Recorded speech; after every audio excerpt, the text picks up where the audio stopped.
sobre diversos temas, entre ellos la economía, las finanzas, los negocios.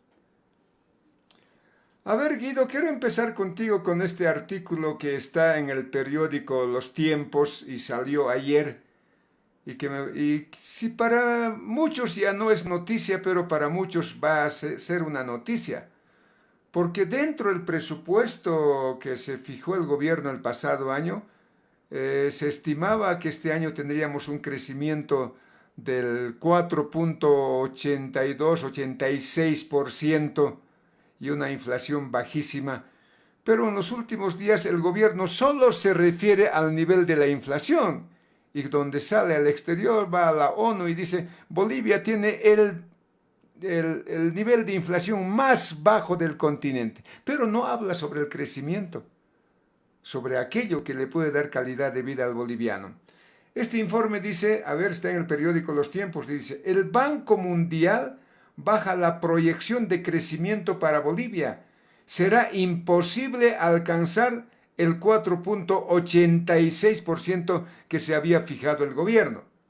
En un nuevo informe, el Banco Mundial anunció que Latinoamérica crecerá más de lo esperado en el 2023, pero el panorama para Bolivia es diferente, pues ese organismo internacional prevé una ralentización en la economía nacional con una disminución en el crecimiento del Producto Interno Bruto y dice que Bolivia crecería en un 1,9%. Esta cifra estimada por el Banco Mundial es menor al crecimiento del 2,5% proyectado en junio del 2023. La proyección del Banco Mundial está acorde con las estimaciones de otros organismos internacionales, señala el economista Jaime Dunn. Considera que será imposible llegar a los 4,86% de crecimiento proyectado por el gobierno nacional. Yo recuerdo que hasta hace 2, 3 años se pagaba el doble aguinaldo, Guido, y cuando hablaban de 4,80, 4,70, obviamente daban esperanza de que iba a haber un segundo aguinaldo, porque según el gobierno, si se crecía en un 4,5%, estaba garantizado el segundo aguinaldo. Hoy, acatao, ya no hay segundo aguinaldo y este crecimiento es preocupante, ¿no? ¿Qué dices, Guido?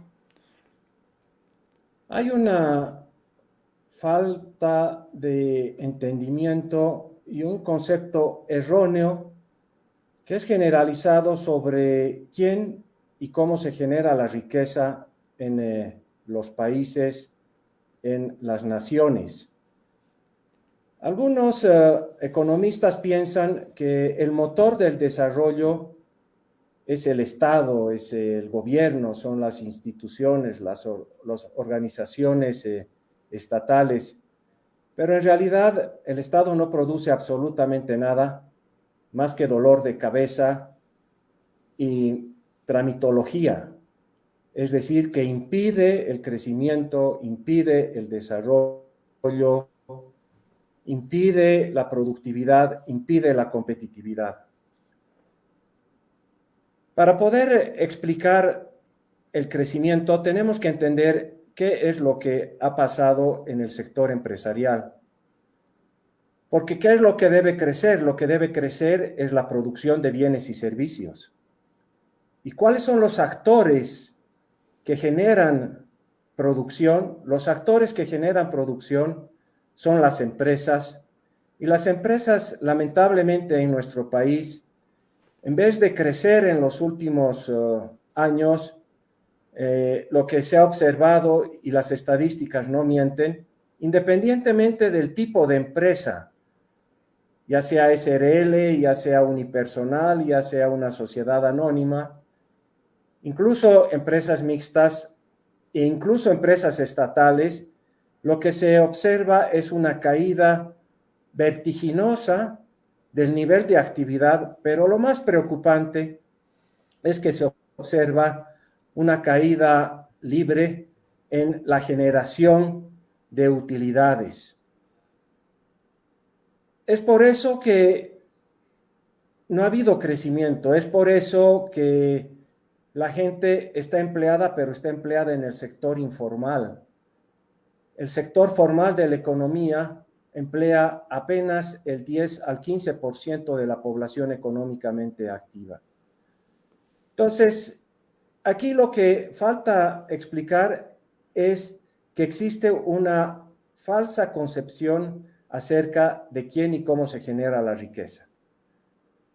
Y la respuesta correcta es la empresa es la que genera la riqueza. Y si a la empresa se la castiga, se le impide, se le pone limitaciones, se le aumentan los impuestos, que son cargas abusivas sobre la producción, porque hay un impuesto a las utilidades que no entiendo cómo puede existir un impuesto a las utilidades, si lo que se debe fomentar son empresas que generen utilidades, que generen valor, que generen margen. ¿Para qué? Para que ese margen pueda ser reinvertido en activos productivos. La única manera que tienen las empresas para crecer es cuando reinvierten sus ganancias, sus utilidades en activos productivos, en mejor tecnología, en mejores equipos, en mejores formas de producir, en mejor capacitación. Entonces, es imposible entender crecimiento sin entender qué es lo que ha pasado con las empresas. Para dar un solo ejemplo, la empresa Yacimientos Petrolíferos Fiscales Bolivianos, que antes producía 60 millones de metros cúbicos día, ahora no puede producir ni 35 millones de metros cúbicos día para poder exportar y vender. Es una crisis funesta que se debe a un modelo que funciona mientras extrae, mientras explota, mientras dilapida los recursos, no solamente los recursos naturales, sino también los recursos financieros. Hoy por hoy, Yacimientos, que antes era el motor de la economía, es una empresa que da pena. Y en el sector privado, las empresas han tenido un desempeño muy mediocre. Sus utilidades han decrecido en los últimos años y si bien han aumentado en algo sus activos, los activos de las empresas del sector privado han aumentado fundamentalmente vía préstamo, vía deuda y no vía crecimiento del patrimonio. Estoy conversando con Guido Capra, él es economista, director de Nueva Economía. ¿Qué se vislumbra ahora con este crecimiento que anuncia el Banco Mundial para los países del continente y especialmente para nuestro país, cuando se dice que no vamos a crecer en el orden de que el gobierno nacional había previsto? O sea, el grupo económico del gobierno pensó que este año íbamos a crecer en un 4,86% y cuando no va a haber crecimiento. ¿Qué nos está queriendo decir todo esto, querido Guido? Bueno, lo que nos quiere decir es que los funcionarios del gobierno se equivocan al hacer proyecciones porque piensan que dentro de su cabeza existe la verdad.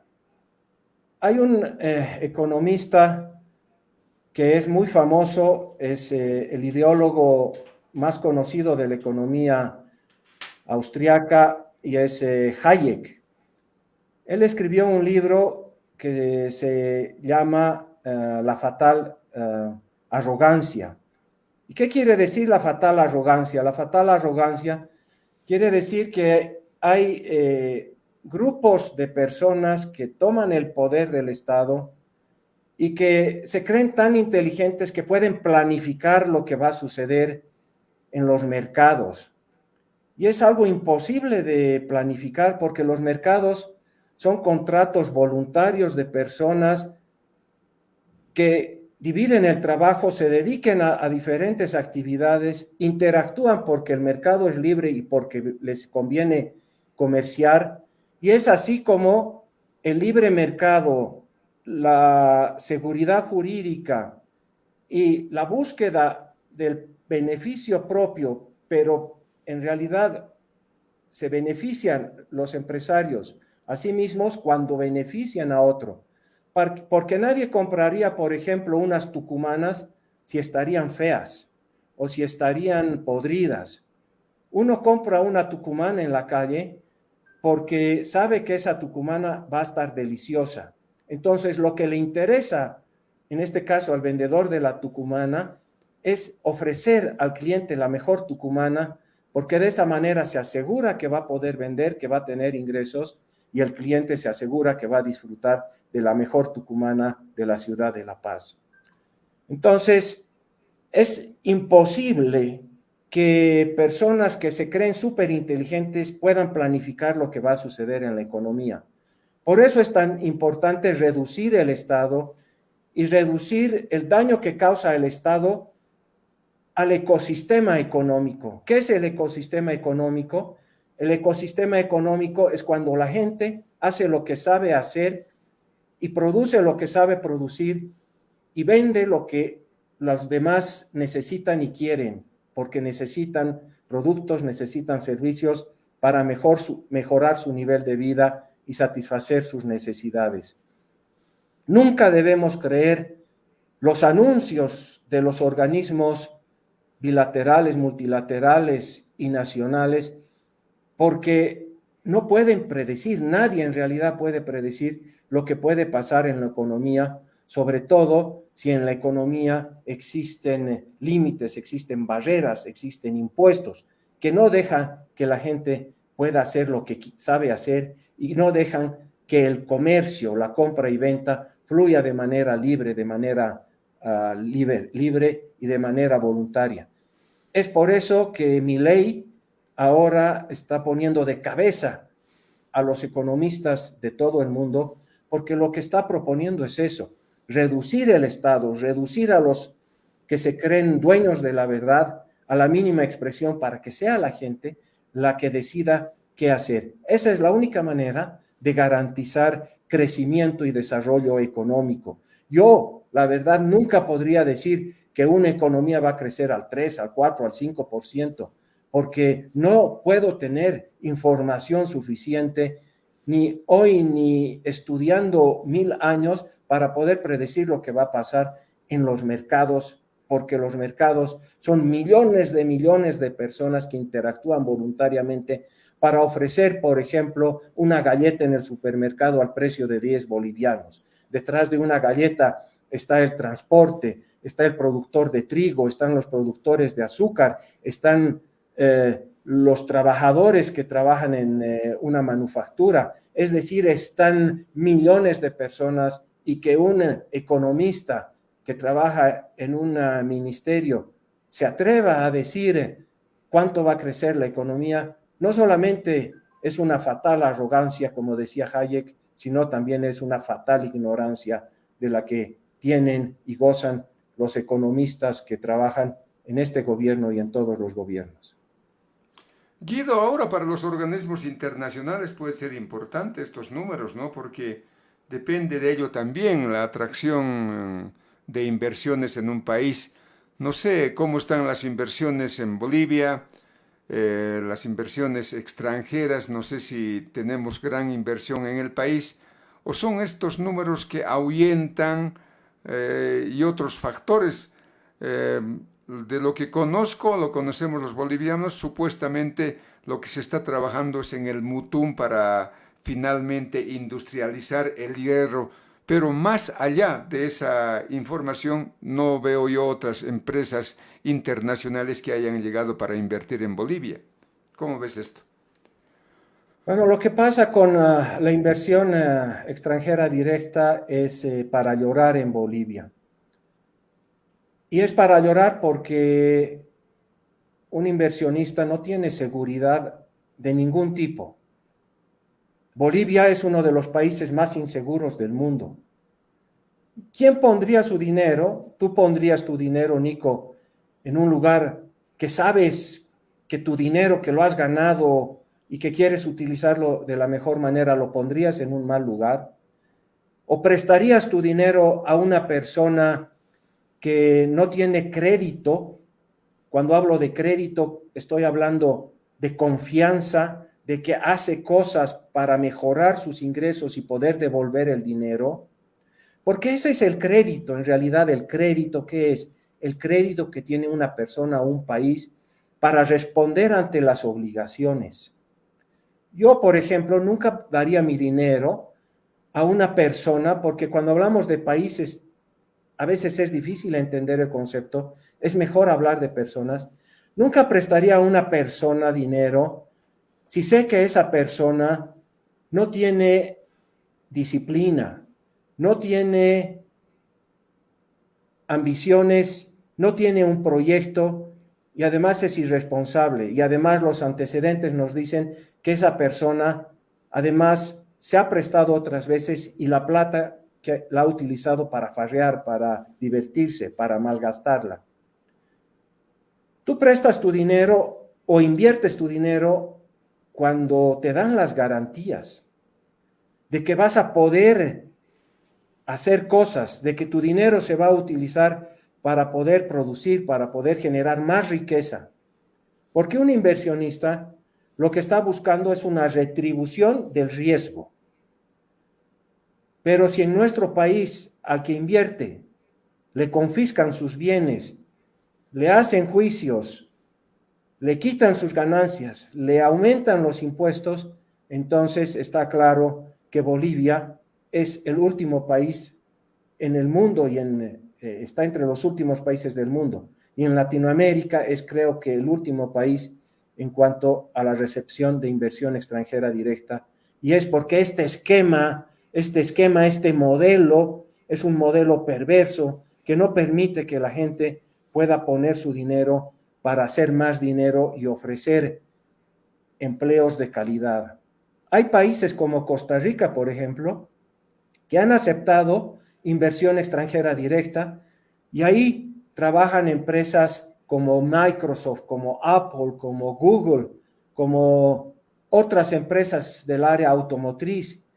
Es decir, la inversión extranjera directa, además de traer divisas que las necesitamos para poder fortalecer las reservas internacionales netas, traen tecnología, traen conocimiento, pero lo más importante, traen la oportunidad para que, en este caso, personas locales bien capacitadas puedan encontrar empleo pero de verdad, empleo competitivo, empleo bien remunerado, empleo competitivo y de calidad.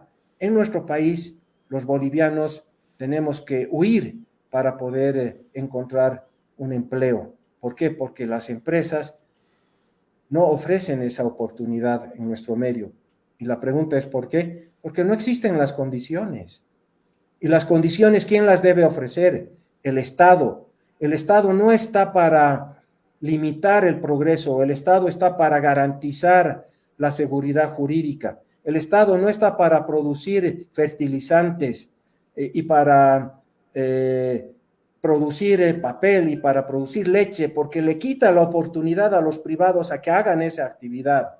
Cuando un Estado agarra $1.000 millones y los invierte en una empresa, esos $1.000 millones, como en Bulo Bulo, ha quitado a la economía, ha quitado a otros para darles, en este caso, a funcionarios y gerentes del Estado para que supuestamente hagan algo y lo hacen mal. Es mucho mejor decir a la gente que el Estado lo que va a hacer es garantizar los negocios, la propiedad privada, la seguridad jurídica y que no hayan malvados que se aprovechen de los demás por su fuerza. En nuestro país tenemos muchos gremios organizados que utilizan su fuerza y la dinamita para imponer su voluntad, una voluntad mafiosa.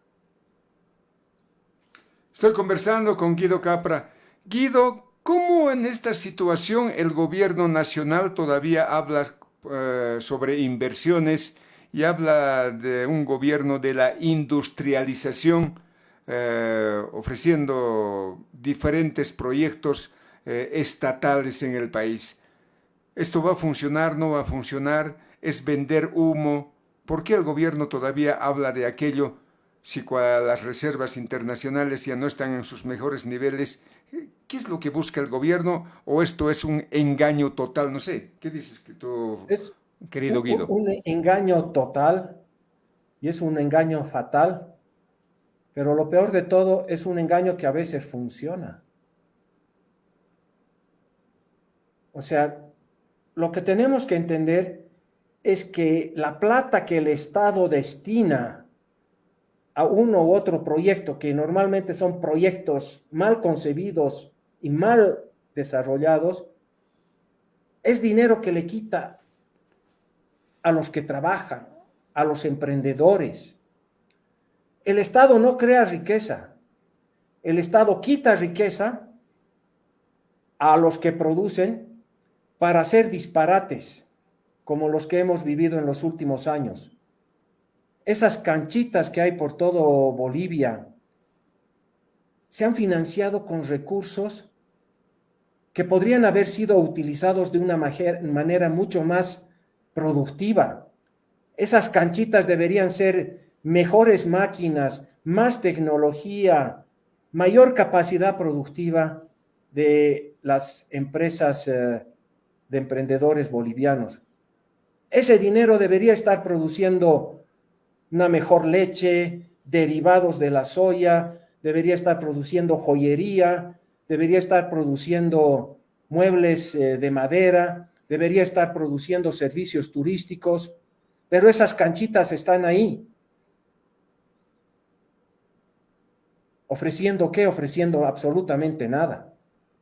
Entonces el Estado, para hacer algo tiene que quitar a otro. Y eso es lo que no se da cuenta la gente. El Estado no es un benefactor, el Estado es un gastador.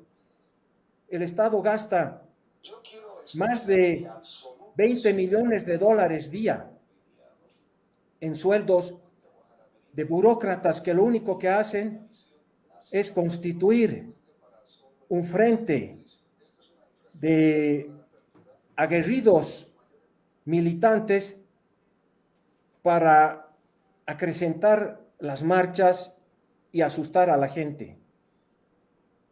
20 millones de dólares día que tiene que pagar la gente que trabaja para financiar los sueldos de estos parásitos que hacen absolutamente nada, o mejor dicho, hacen muchísimo daño a la misma economía boliviana.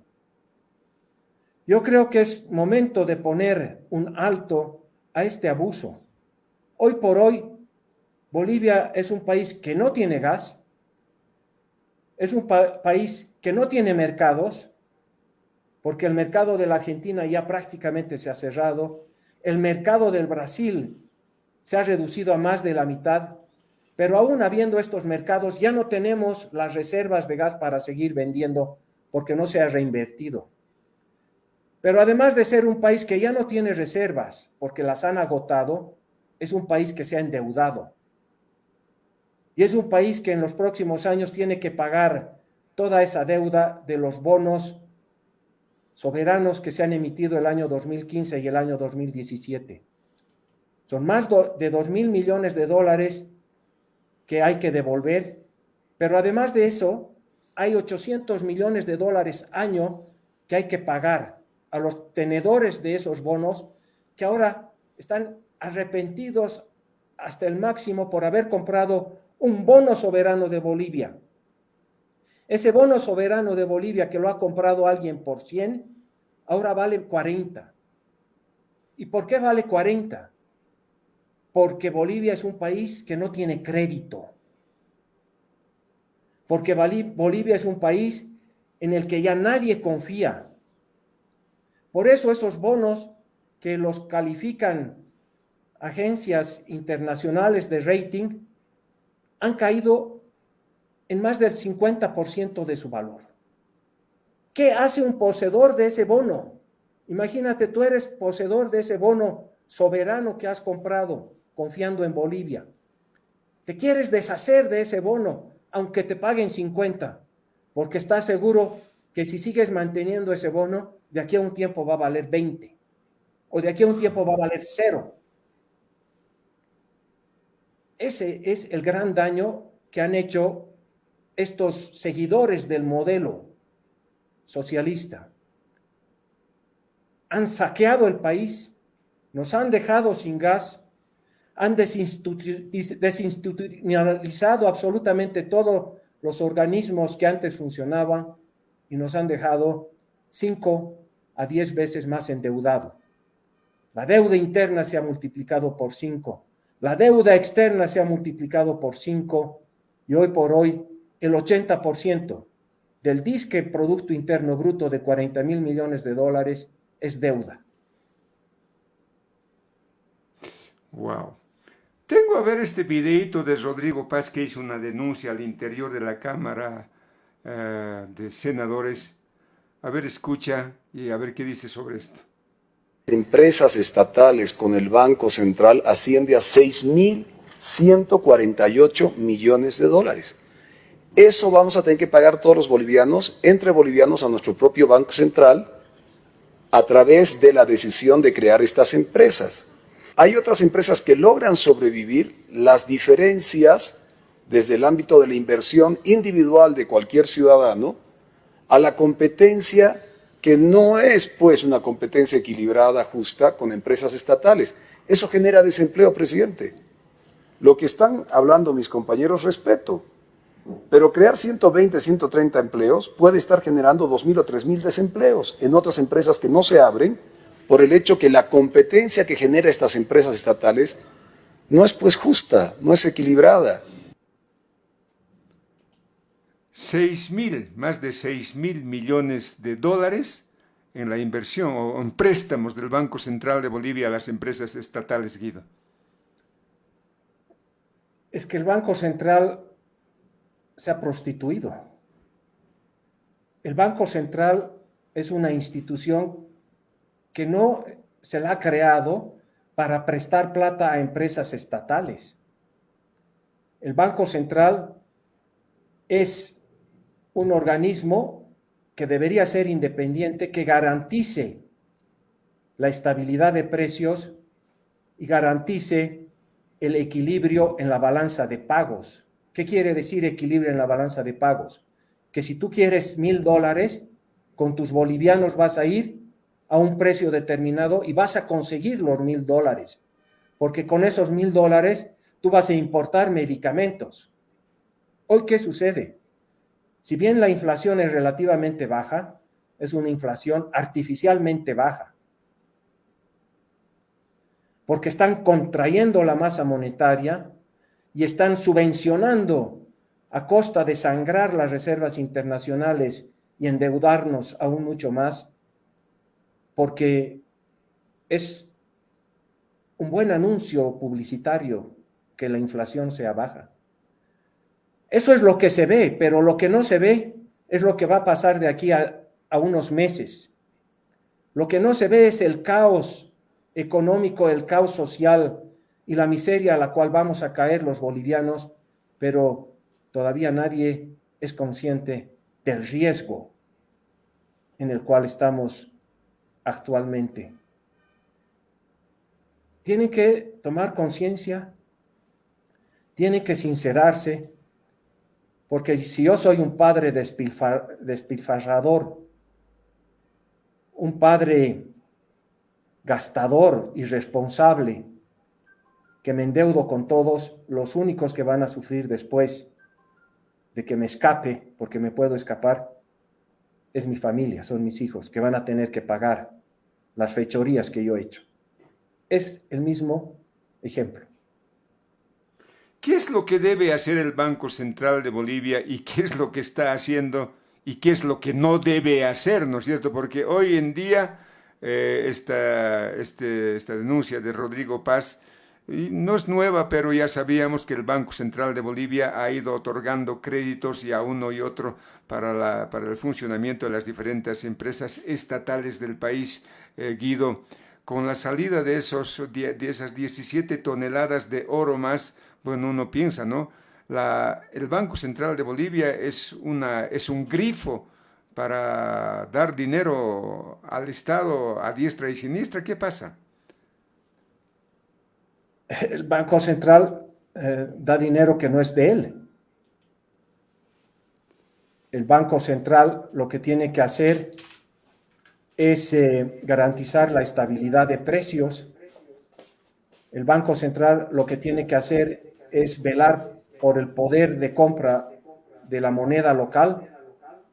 ¿Eso qué quiere decir? Eso quiere decir que el crecimiento de la base monetaria debe estar acompañada con un crecimiento de las reservas o un crecimiento de la productividad y de la actividad económica.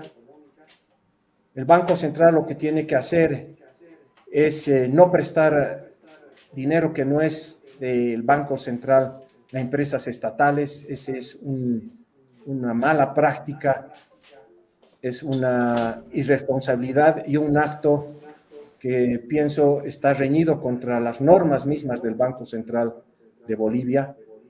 El Banco Central tiene que velar por una balanza de pagos equilibrada, y en nuestro país nada de eso sucede ya hace muchísimo tiempo.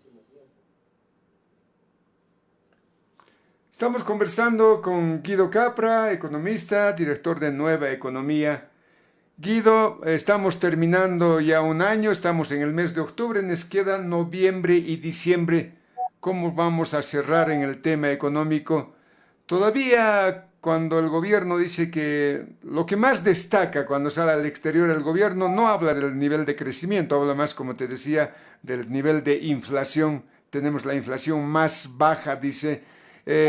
¿Cómo estás sosteniendo esta inflación bajísima cuando tú dices, tergiversando los datos, en los datos económicos? ¿Por qué esta inflación bajísima y los crecimientos también son bajos, aunque no se refiere a eso el gobierno?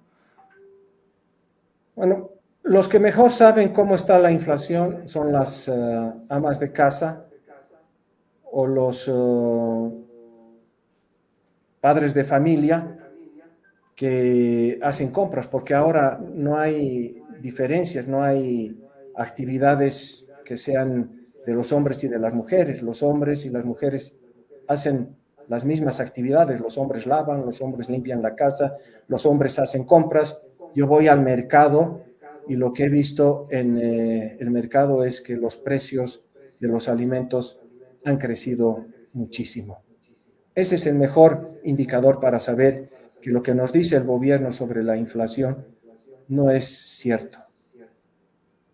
Pero todavía no hay esa desesperación, ¿no? Yo creo que, quién sabe, porque la gente se ha ido bandeando de diferente forma, las empresas unipersonales son cada vez más, y estoy pensando también en aquello de que el campesino, por ejemplo, ha encontrado solución a sus problemas en el tema del negociado de la tierra, de dedicarse a otras actividades, como en el caso de la actividad minera, el tema del narcotráfico, por otro lado. No sé si estos son algunos rubros que están mitigando un poco los ingresos de la gente en el país, o puede que me equivoque, querido Guido.